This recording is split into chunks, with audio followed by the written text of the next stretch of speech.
presente audiobook foi produzido artificialmente por meio da conversão de texto em voz. O áudio poderá trazer distorções fônicas por se tratar de uma leitura mecânica. A obra Confissões livro 4, de Santo Agostinho é livre de direitos autorais. Qualquer possível infração de texto entre em contato prontamente. Participe do clube de leitura. Para mais informações acesse o site www.domleon.com.br. Se possível, se inscreva no canal e compartilhe. Livro 4. Capítulo I. Dos 19 aos 28 anos.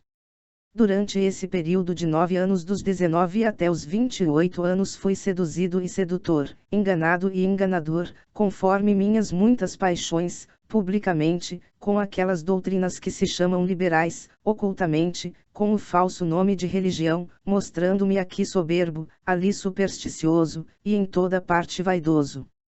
Ora perseguindo a aura da glória popular até os aplausos do teatro, os certames poéticos, os torneios de coroas de feno, as bagatelas de espetáculos e a intemperança da luxúria, ora, desejando muito purificar-me dessas imundícies, levando alimento aos chamados eleitos e santos, para que na oficina de seu estômago fabricasse anjos e deuses que me libertassem.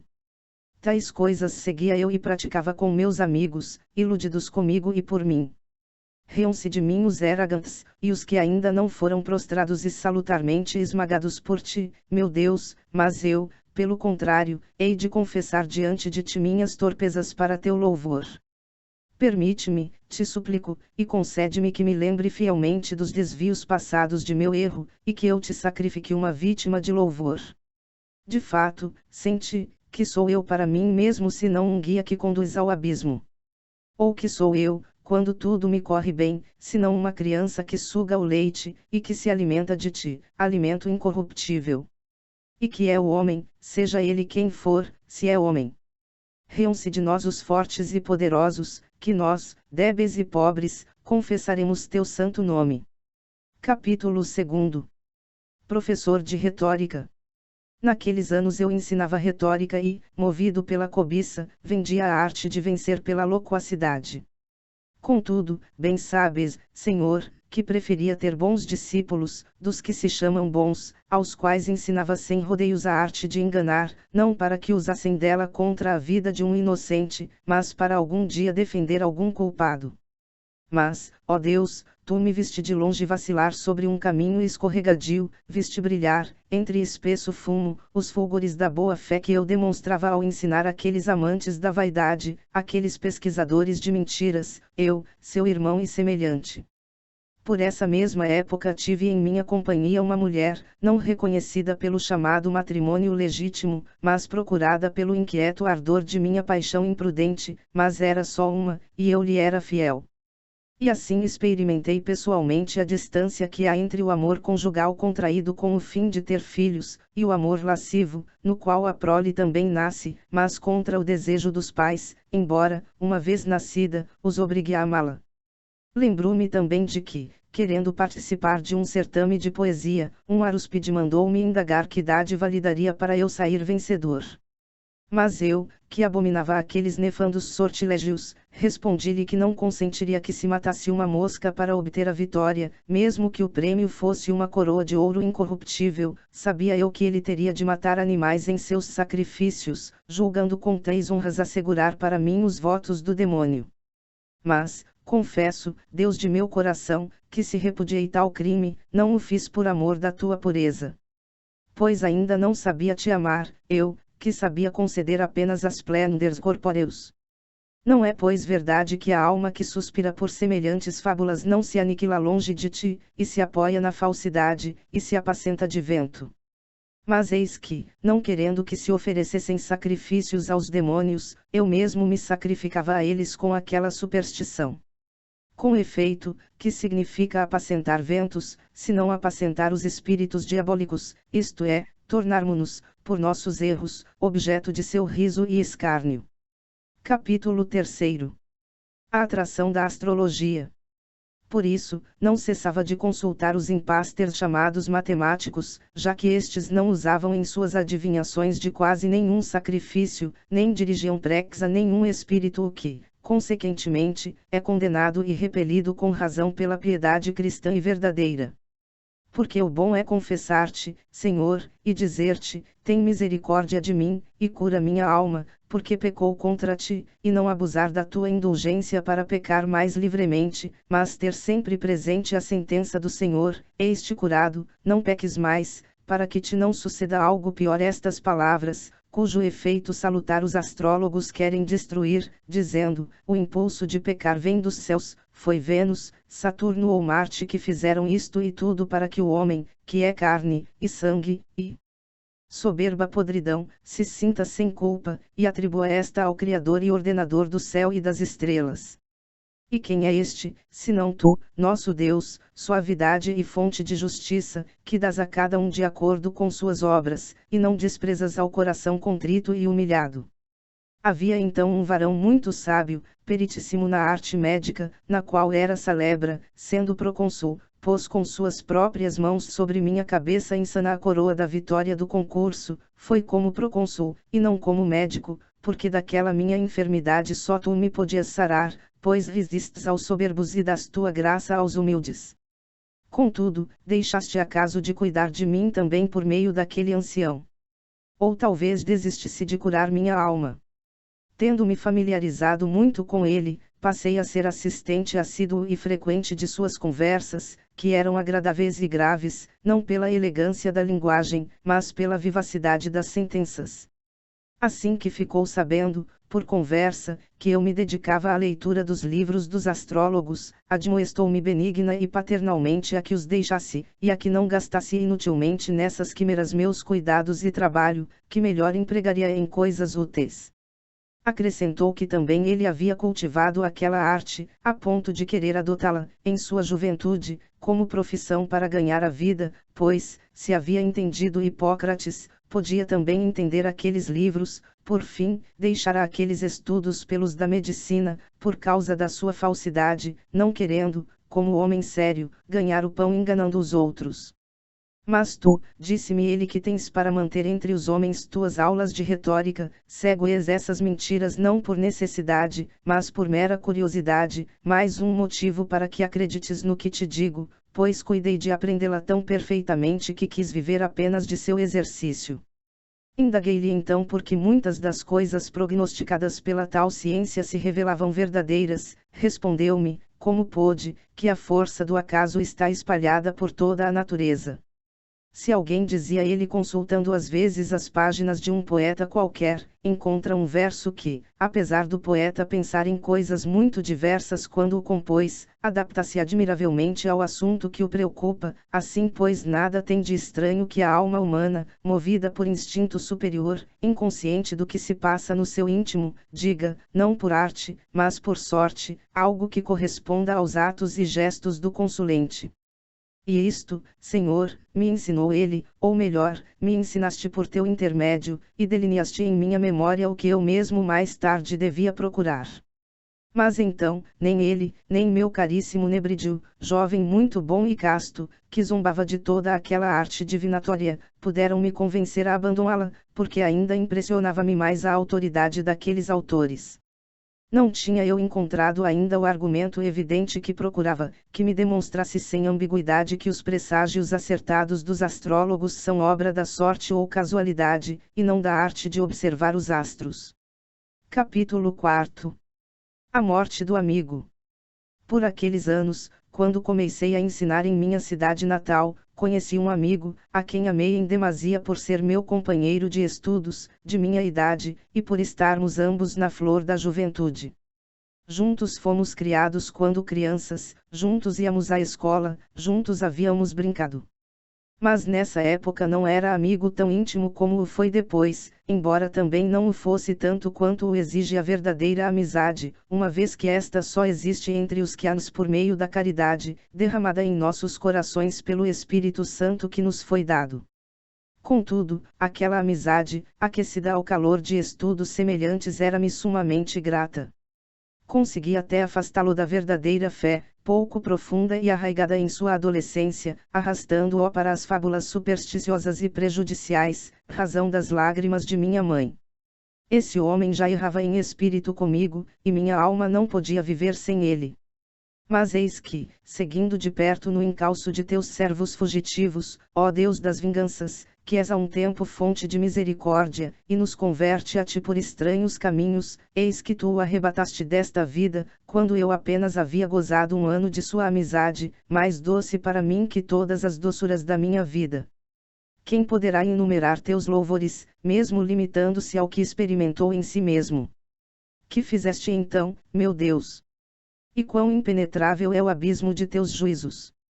Lutando meu amigo contra a febre, ficou por muito tempo sem sentidos, banhado no suor da morte, e, como temissem por sua vida, batizaram-no sem que ele o soubesse, com o que não me importei, convencido que estava de que seu espírito reteria melhor aquilo que eu lhe havia inculcado do que o sinal que recebera sobre o corpo inconsciente. A realidade, contudo, foi muito outra.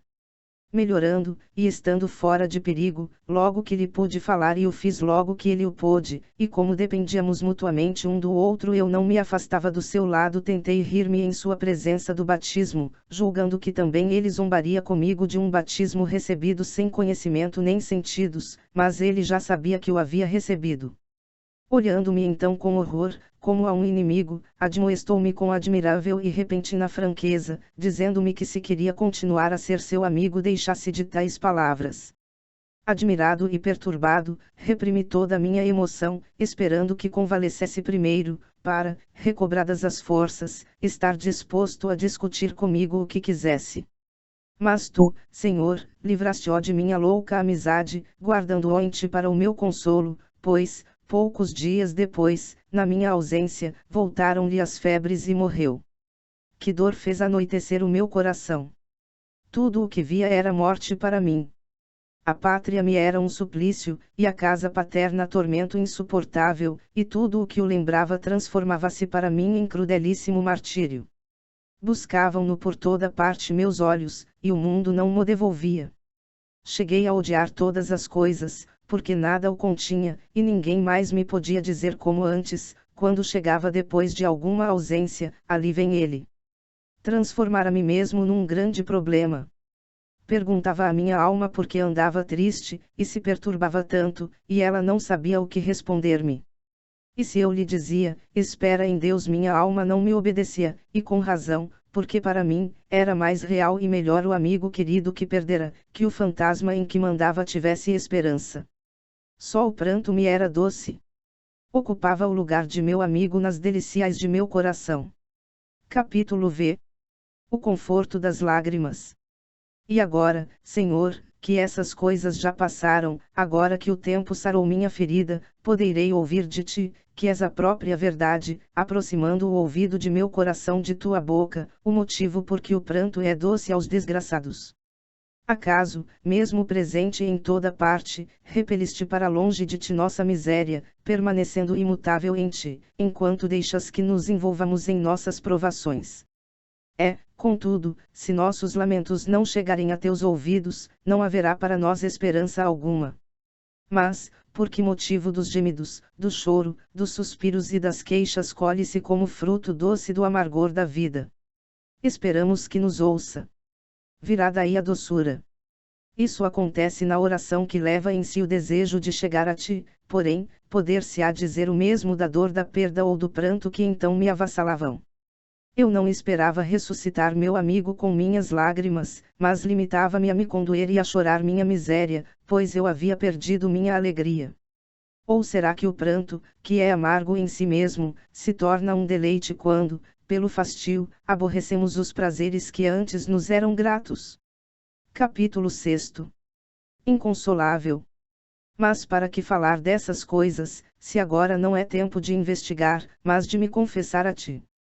Eu era miserável, como é toda alma prisioneira do amor pelas coisas temporais, se sente despedaçar quando as perde, sentindo então sua miséria, que a torna miserável antes mesmo de as perder.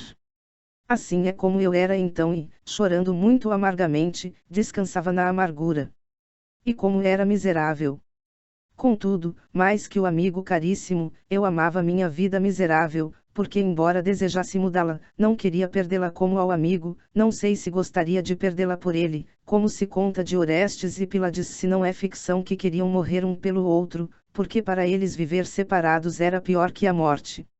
Mas não sei que novo sentimento nascera em mim, muito contrário a este, sentia pesado tédio de viver, e ao mesmo tempo tinha medo de morrer. Creio que quanto mais amava o amigo, tanto mais odiava e temia a morte, como o inimigo feroz que mo havia arrebatado, pensava que ela acabaria de repente com todos os homens, como o fizera com ele. Este era meu estado de espírito, pelo que me lembro.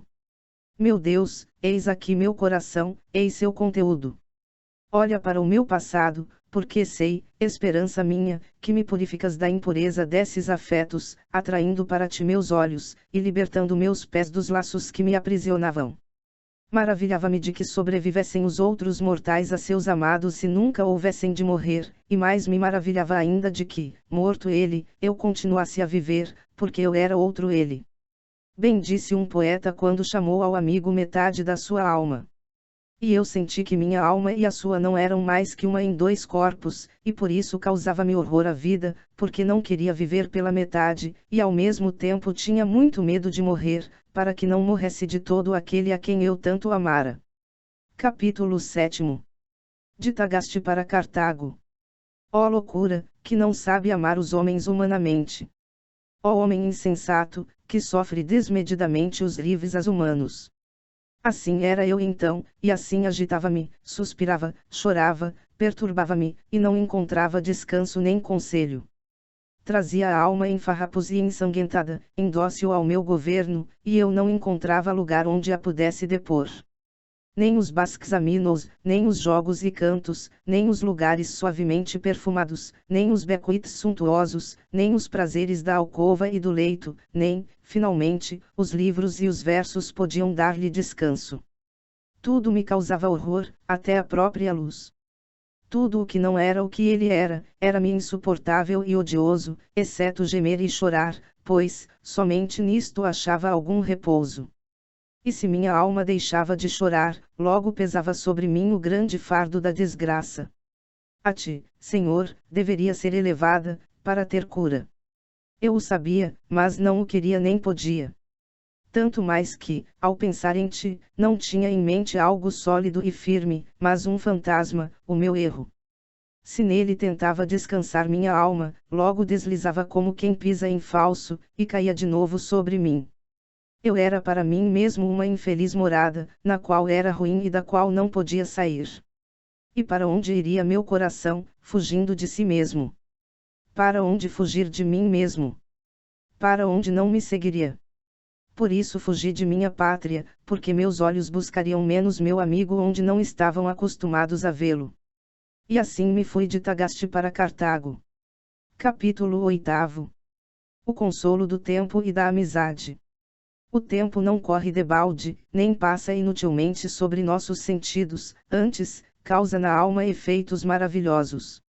Assim vinha e passava, dias após dias, e passando deixava em mim novas esperanças e novas recordações, pouco a pouco restituía-me a meus prazeres de outrora, a que ia cedendo minha dor. Substituíam-na não novas dores, mas sementes de novas dores. Mas, porque me penetrara aquela dor tão profundamente, até o mais íntimo de meu ser, senão porque derramei minha alma sobre a areia, amando a um mortal como se não o fora. O que mais me confortava e alegrava eram sobretudo as consolações de outros amigos, com os quais partilhava o amor para o que amava tem teu lugar, isto é, uma fábula enorme, uma longa mentira, cujo contato impuro corrompe a nossa mente, arrastada pelo prurido de ouvir aquilo que a agradava, fábula esta que não morria para mim, ainda que morresse algum de meus amigos.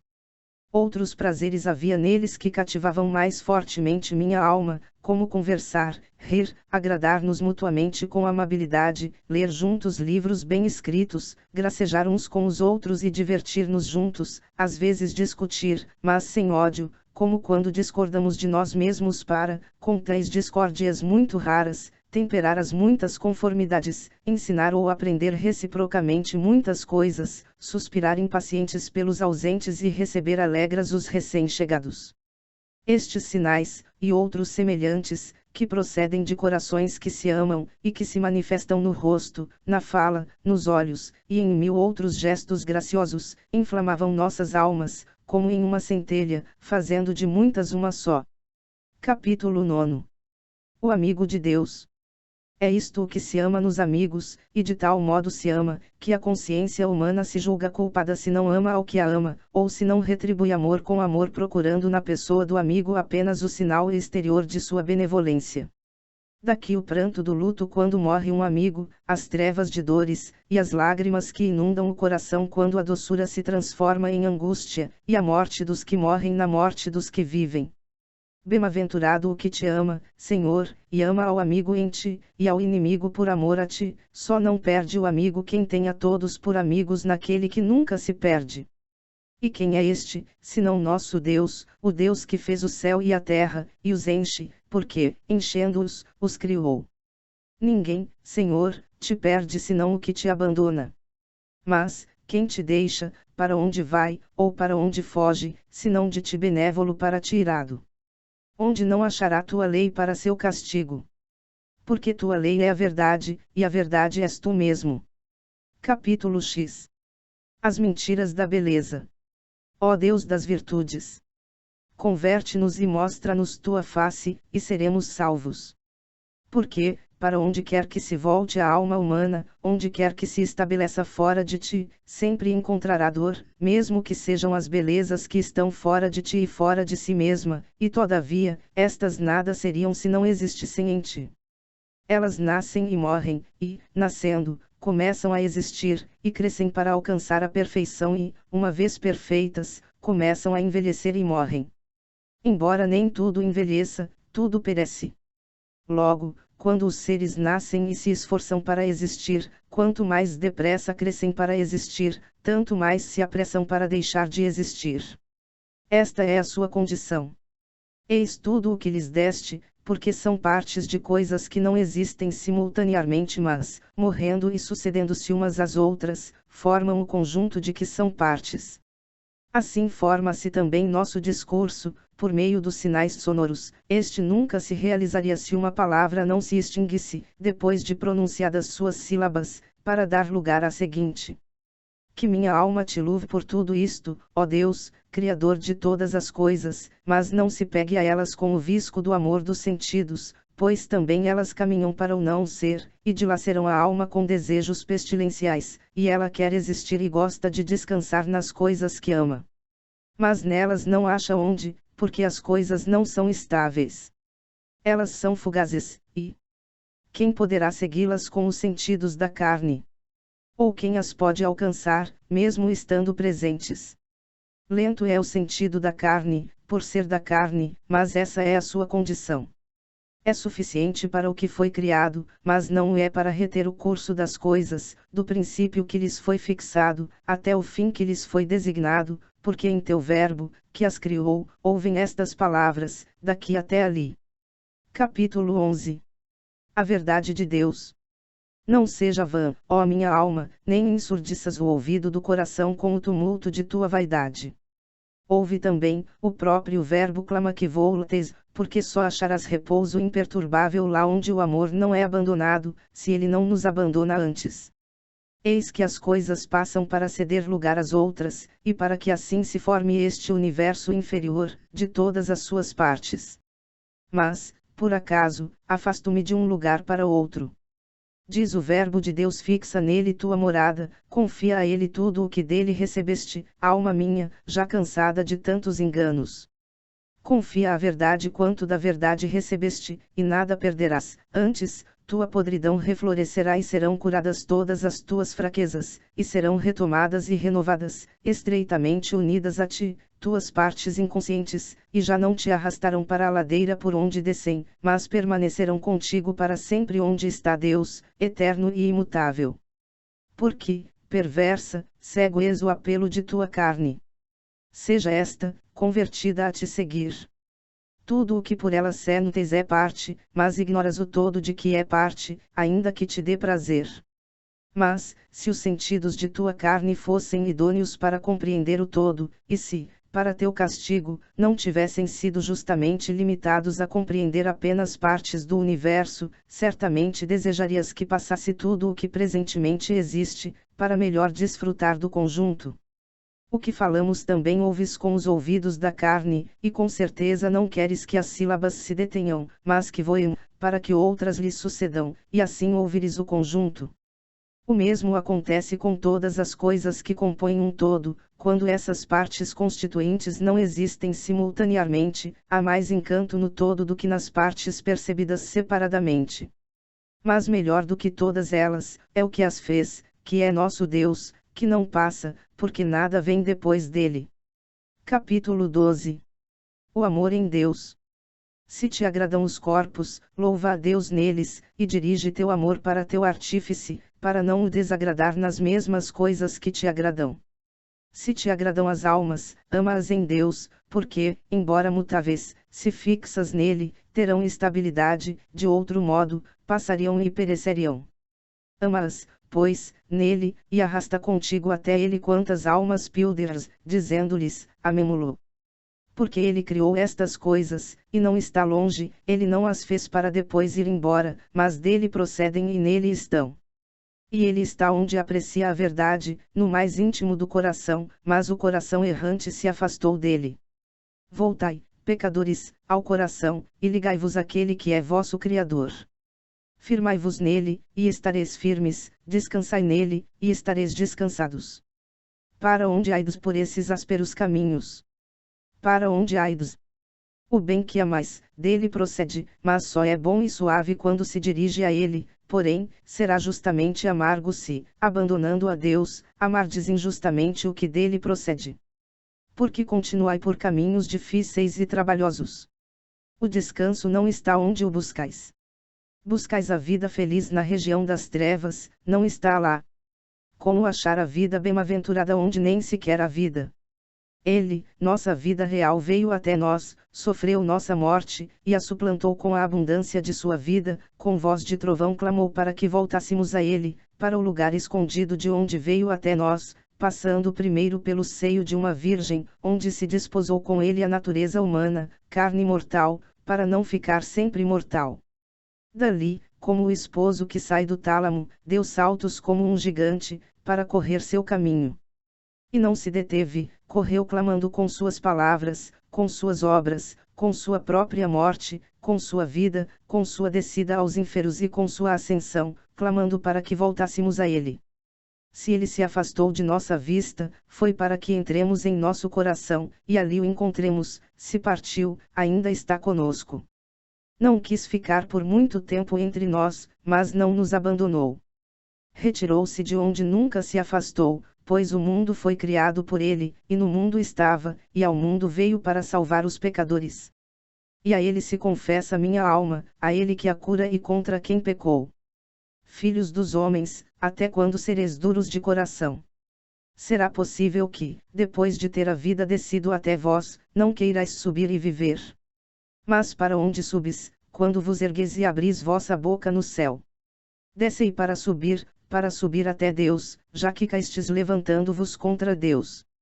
Dize-lhes isto, minha alma, para que chorem neste vale de lágrimas, e assim os arrebates contigo para Deus, pois, ao dizer estas palavras ardendo em chamas de caridade, é o Espírito Divino que te inspira. Capítulo 13. O problema do belo. Então eu ignorava tais coisas e por isso amava belezas terrenas. Caminhava para o abismo, dizendo a meus amigos, será que amamos algo que não é belo? E que é o belo? E que é a beleza? Que é que nos atrai e apega às coisas que amamos? Pois, com certeza, se nelas não houvesse certa graça e formosura, não nos atrairiam.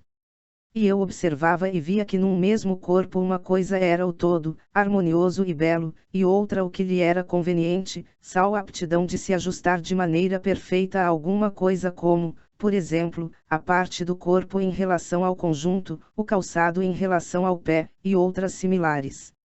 Esta consideração brotou em minha alma do íntimo de meu coração, e escrevi alguns livros sobre o belo e o conveniente, creio que 2 ou 3 tu os sabes, Senhor, pois já me esqueci, e não os tenho mais porque se me extraviaram não sei como. Capítulo 14. Razões de uma dedicatória. Mas, meu Senhor e meu Deus, qual o motivo de dedicar esses livros a Hierio, orador de Roma? Não o conhecia, apreciando-o apenas pela fama de sua doutrina, que era grande, e por alguns ditos seus, que ouvira, e que me agradarão. Mas dele gostava principalmente porque ele agradava aos outros, que lhe tributavam grandes elogios, admirados de que um sírio, educado na eloquência grega, chegasse a orador admirável na latina, e grande conhecedor de todos os assuntos, ligados à filosofia. Assim, ouve-se louvar a um homem, e, embora ausente, começa-se a amá-lo. Entrará o amor no coração do que ouve pela boca do que louva. É certo que não, mas o amor de um se inflama com o amor do outro. Por isso se ama ao que é louvado, mas só quando se está persuadido de que o louvor vem de coração sincero, ou quando o louvor é inspirado pelo amor. Assim pois amava eu então aos homens, pelo juízo dos homens, e não pelo teu, meu Deus, em quem ninguém se engana. Contudo, porque não o louvava como se louva a uma oraiga famoso ou a um caçador afamado pelas aclamações do povo, mas de modo mais distinto e mais ponderado, tal como eu gostaria de ser louvado. Certamente, eu não gostaria de ser louvado e amado como os comediantes, embora eu também os ame e louve, antes, preferiria 1000 vezes, permanecer desconhecido a ser louvado dessa maneira, e mesmo ser odiado a ser amado assim. De que modo convivem em uma alma gostos tão vários e diversos? Como é que amo em outro o que rejeitaria e afastaria para longe de mim, sendo ambos homens? Aprecia-se um bom cavalo, sem que se queira ser um cavalo, se isso fosse possível. Mas de um estrião não se pode dizer o mesmo, pois tem a mesma natureza que nós. Logo, amo em um homem o que teria horror de ser, embora também eu seja homem. Grande abismo é o homem, cujos cabelos tu, Senhor, tens contados, e não se perde um sem que tu o saibas, e, contudo, mais fáceis de contar são seus cabelos que suas paixões e os movimentos de seu coração.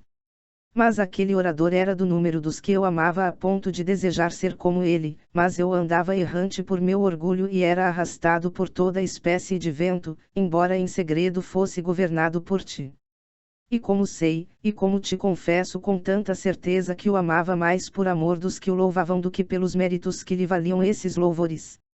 Se em vez de o louvarem aquelas mesmas pessoas o criticassem, e se me contassem dele as mesmas coisas, mas com censura e desprezo, certamente não me entusiasmaria por ele, não obstante, os fatos não seriam diferentes e nem o homem outro, mas unicamente os sentimentos dos narradores. Eis onde jaz enferma a alma que ainda não se apoiou na firmeza da verdade. É levada e trazida, atirada e rechaçada, segundo os sopros das línguas que ventam dos peitos dos que opinam. E de tal modo a luz lhe é toldada, que não distingue a verdade, apesar de estar ela à nossa vista. Para mim era importante que aquele homem conhecesse minhas palavras e meus trabalhos. Se ele os aprovasse, me entusiasmaria ainda mais por ele, mas se os reprovasse, meu coração fútil e vazio de tua firmeza, se lastimaria. Contudo, meu prazer era pensar e refletir no problema do belo e do conveniente, assunto do livro que lhe dedicara, admirando-o na minha imaginação, mesmo que ninguém mais o louvasse. Capítulo 15. Os primeiros livros. Mas não atinava com a chave de tuas artes em tão grandes obras, ó Deus onipotente, único Criador de maravilhas. Vagava minha alma pelas formas corpóreas, e definia o belo como o que agrada por si mesmo, e o conveniente como o que agrada por sua acomodação a outra coisa, e apoiava essa distinção com exemplos tomados dos corpos. Daqui passei à natureza da alma, mas o falso conceito que tinha das coisas espirituais não me permitia perceber a verdade. A própria força da verdade saltava-me aos olhos, mas logo eu afastava da realidade incorpórea meu espírito inquiridor, voltando-me para as figuras, as cores e as grandezas materiais. E como não podia ver nada semelhantes na alma, julgava que tampouco seria possível ver minha alma. Mas, como eu amava a paz da virtude, e aborrecia a discórdia do vício, notava naquela certa unidade e neste certa desunião, parecia-me que residisse nessa unidade a alma racional, a essência da verdade e do sumo bem. Na desunião, via eu não sei que substância de vida irracional e a natureza do sumo mal, que não era apenas substância, mas também verdadeira vida. Todavia não procedia de ti, meu Deus, de quem procedem todas as coisas. E chamava aquela unidade monada, como alma sem sexo, e a esta multiplicidade diada, como a ira nos crimes, a concupiscência nas paixões, sem saber o que dizia. Ignorava então, ainda não havia aprendido que o mal não é substância alguma, nem que nosso espírito não é o bem soberano e imutável. Assim como se cometem crimes quando o movimento do espírito é vicioso e se atira insolente e turbulento, e se cometem infâmias quando o afeto da alma, fonte dos prazeres carnais, é imoderado, assim os erros e falsas opiniões contaminam a vida se a alma racional está viciada, como estava a minha então. Ignorava que ela deveria ser ilustrada por outra luz para participar da verdade, por não ser da mesma essência da verdade, porque tu, Senhor, alumiarás minha lâmpada, tu, meu Deus, iluminarás minhas trevas, e todos participamos de tua plenitude, porque és a luz verdadeira que ilumina a todo homem que vem a este mundo, e porque em ti não há mudança nem a momentânea obscuridade. Eu me esforçava para me aproximar de ti, mas tu me repelias para que experimentasse a morte, pois resistes aos soberbos. E que maior soberba haveria que afirmar, com inaudita loucura, que eu era da mesma natureza que tu? Porque, sendo eu mutável, e reconhecendo-me tal pois, se queria ser sábio, era para fazer-me de menos para mais perfeito preferia, contudo, julgar mutável a ti do que não ser o que tu és. Eis aqui porque era repelido, e porque resistias à minha soberba cheia de vento. Eu não imaginava mais que formas corpóreas, carne, acusava a carne, espírito errante, não conseguia voltar para ti, nem em mim, nem nos corpos, não eram sugeridas por tua verdade, mas imaginadas por minha vaidade, de acordo com os corpos. E dizia aos pequeninos teus fiéis concidadãos, dos quais eu, ignaro, ainda exilado, dizia-lhes eu, tagarela inepto, porque a alma, criatura de Deus, se engana. Mas não queria que dissessem, e porque Deus se engana. E defendia antes que tua substância imutável era obrigada a errar, para não confessar que a minha, mutável, se desencaminhara espontaneamente, ou que era castigada pelo erro. Teria eu 26 ou 27 anos quando escrevi essas coisas, revolvendo dentro de mim apenas imagens corporais, cujo ruído aturdia os ouvidos do meu coração. Buscava eu aplicá-los, ó doce verdade, à tua melodia interior, quando meditava sobre o belo e o conveniente.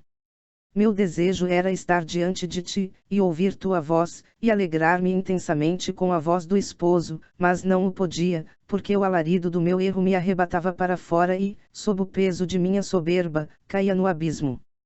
Pois ainda não davas gozo e alegria a meus ouvidos, nem exultavam meus ossos, porque ainda não haviam sido humilhados. Capítulo 16. As 10 categorias de Aristóteles. E que lucro me trazia, tendo eu 20 anos de idade, mais ou menos, e chegando-me às mãos a obra de Aristóteles, intitulada As 10 Categorias que meu mestre, o retórico de Cartago, e outros, considerados doutos, citavam com grande ênfase e ponderação, fazendo-me suspirar por ela como por algo grandioso e divino de que me servia ler essa obra e compreendê-la sozinho. Falando com outros, que afirmavam ter conseguido entendê-la só por meio de mestres eruditíssimos, que lhe haviam explicado não apenas com palavras, mas também com figuras pintadas na areia, nada me souberam dizer que eu já não tivesse entendido em minha leitura particular. Parecia-me que essa obra falava com muita clareza das substâncias, como o homem, e das coisas que nelas se encerram, como a forma do homem, a estatura, quantos pés mede, o parentesco, de quem é irmão, onde se encontra, quando nasceu, se está de pé, sentado, calçado ou armado, se faz alguma coisa ou se padece de alguma coisa, e, enfim, uma infinidade de relações que se contém nestes 9 gêneros, dos quais citei alguns exemplos, ou no próprio gênero da substância, que são também inumeráveis os que encerra. De que me aproveitava tudo isso, se até me prejudicava? Julgando que naqueles 10 predicamentos se achavam compreendidas, de modo absoluto, todas as coisas, esforçava-me por compreender também a ti, meu Deus, ser maravilhosamente simples e imutável, como se fossas subordinado à tua grandeza e formosura, como se estas estivessem em ti como em seu sujeito, como se fossas um corpo. Tua grandeza e beleza são porém uma mesma coisa contigo, ao contrário dos corpos, que não são grandes ou belos por serem corpos, pois, embora fossas menores e menos belos, nem por isso deixariam de ser corpos. Era pois falso o que pensava de ti, e não verdade, ilusões de minha miséria, e não representação sólida de tua beleza. Havias ordenado, Senhor, e assim se cumpria em mim tua vontade, que a terra me produzisse abrolhos e espinhos, e que eu só conseguisse meu pão à custa de trabalho. De que me aproveitava também ler e compreender por mim mesmo todos os livros que pude ter nas mãos sobre as artes chamadas liberais, se eu era então escravo de minhas más inclinações. Comprazia-me em sua leitura, sem atinar de onde vinha quanto de verdadeiro e certo achava neles. Eu estava de costas para a luz, e o rosto, para os objetos iluminados, e por isso meus olhos, que os viam iluminados, não recebiam luz. Tu sabes, Senhor, meu Deus, como sem ajuda de mestre, aprendi tudo o que li, quanto às leis da retórica, da dialética, da geometria, da música e da matemática, porque também a vivacidade da inteligência e a agudeza da intuição são danos teus. Mas não te oferecia por eles sacrifício algum, e por isso causavam-me mais dano do que proveito. Insisti em me apoderar da melhor parte da minha herança, e não guardei em ti minha força, mas afastei-me de ti para uma região longínqua, a fim de dissipá-la entre as meretrizes de minhas paixões. De que me serviam danos tão preciosos, se não usava bem deles? Só compreendi que aquelas artes eram tão difíceis de entender, mesmo para os estudiosos e sábios, quando me esforçava para expô-las. Entre eles, o mais destacado era o que me compreendia menos vagarosamente. Mas qual o fruto disso, se eu te concebia, Senhor meu Deus, ó verdade, como um corpo luminoso e infinito, e eu como uma parcela desse corpo? Que rematada perversidade! Assim era eu, não me envergonho agora, meu Deus, de confessar tuas misericórdias para comigo, e de te invocar, já que não me envergonhei então de proferir ante os homens tais blasfêmias e de ladrar contra ti. De que me aproveitava, repito, a inteligência ágil para entender aquelas ciências, e para explicar com clareza tantos livros complicados, sem que ninguém mos houvesse explicado, se errava monstruosamente na piedade com sacrilega torpeza. E que prejuízo sofriam teus pequeninos em serem de menor inteligência, se não se afastavam de ti, para que, seguros no ninho da tua igreja, se cobrissem de penas, e lhes alimentassem as asas da caridade com o sadio alimento da fé. Ó Deus e Senhor nosso! Esperemos, ao abrigo de tuas asas, protege-nos, leva-nos.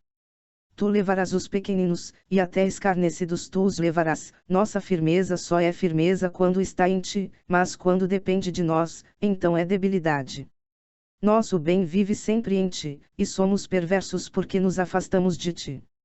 Voltemos já, Senhor, para não nos aniquilarmos, porque em ti vive nosso bem, sem deficiência alguma, sem medo de não o encontrar quando voltarmos para nossa origem e, embora ausentes, nem por isso desaba nossa casa, tua eternidade. O presente audiobook que foi produzido artificialmente por meio da conversão de texto em voz. O áudio poderá trazer distorções fônicas por se tratar de uma leitura mecânica. A obra Confissões livro 4, de Santo Agostinho é livre de direitos autorais. Qualquer possível infração de texto entre em contato prontamente. Participe do clube de leitura. Para mais informações acesse o site www.domleon.com.br. Se possível, se inscreva no canal e compartilhe.